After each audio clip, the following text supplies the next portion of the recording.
চলো আজ তোমাদের একটা চিকেনের দারুণ রেসিপি বানিয়ে দেখাই। তো দেখো, প্রথমে আমি এখানে আদা আর রসুন আর কাঁচা লঙ্কা নিয়ে নিয়েছি। তো এটাকে আমি পেস্ট করে নেব। আর অর্ধেক পরিমাণ যে পেস্টটা করেছিলাম সেটার অর্ধেক পরিমাণ আমি এটা মাংসতে দিচ্ছি। আর দিয়ে দেবো টক দই। আর এ দেখো পরিমাণ মতো লবণ, কাশ্মীরি লঙ্কার গুঁড়ো, আর দিয়ে দেবো কাজি লেবু। তো এটা ছিল আমার 1 কেজি মাংসের ওপরে মশলার পরিমাণ। তো তোমাদের মাংসটা যেমন থাকবে সেই পরিমাণে তোমরা মশলা ব্যবহার করবে। তো এটাকে আমি দেখো এভাবে ভালো করে মাখিয়ে নিচ্ছি এবং মাখিয়ে নেওয়ার পর এটাকে আমি রেখে দেবো আধ ঘন্টা। তো তোমরা চাইলে 10 মিনিট পরও এটাকে রান্না করতে পারো। তো দেখো তারপরে তৈরি করে নেবো বাকি মশলাগুলো। তো এখানে আমি 2টো বড় সাইজের টমেটো নিয়েছি, সেটাকে পেস্ট করে নিলাম।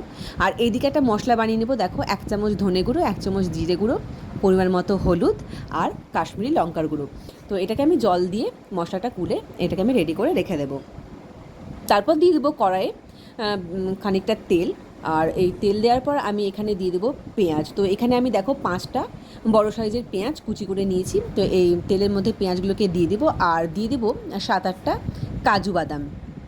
এটাকে একটু ভেজে নেব। তো একটু ভেজে নেওয়ার পর এটাকে আমি আবার মিক্সিতে পেস্ট করে নেবো। দেখো এইভাবে ভেজে নেবে তোমরা, খুব বেশি লালো করার দরকার নেই। তো এই পেস্টটাকে বানিয়ে আমি রেখে দেবো। তো দেখো এবার চিকেনটা রান্না করছি। এখানে দিয়ে দিলাম তেল দেওয়ার পর আমি চিকেনটাকে ভেজে নেব। তো আমি দুবারে ভেজেছি, যেহেতু আমার মাংসের পরিমাণটা বেশি ছিল। যতক্ষণ না জলটা মরে যাচ্ছে তোমরা কষতেই থাকবে এবং দেখবে লাল লাল হয়ে আসছে, জলটা একদম পুরো মরে যাচ্ছে। তারপর এইভাবে ভেজে নেবে। তারপর দিয়ে দিবে কড়াই আবার তেল, আর বাকি যে আদা রসুনের পেস্টটা ছিল সেটা দিয়ে দিলাম। আর এরপর দিয়ে দিলাম আমাদের যে টমেটোর পেস্টটা ছিল সেইটা। তো এটাকে ভালো করে নেড়ে নেব এবং নেড়ে নেওয়ার পর আমাদের যে মশলাটা আমি গুঁড়ে রেখেছিলাম বাটিতে, সেই মশলাটাও দিয়ে দিলাম। দেখো মশলাটা কষাতে কষাতে একদম তেল ছেড়ে গেছে। তো তেল ছেড়ে যাওয়ার পর আমি ওখানে সামান্য লবণও দিয়েছি। দিয়ে আমি যে কাজু বাদাম আর পেঁয়াজের পেস্টটা বানিয়ে রেখেছিলাম সেটাও দিয়ে দিলাম এর মধ্যে। আর দিয়ে দিলাম সামান্য পরিমাণ জল।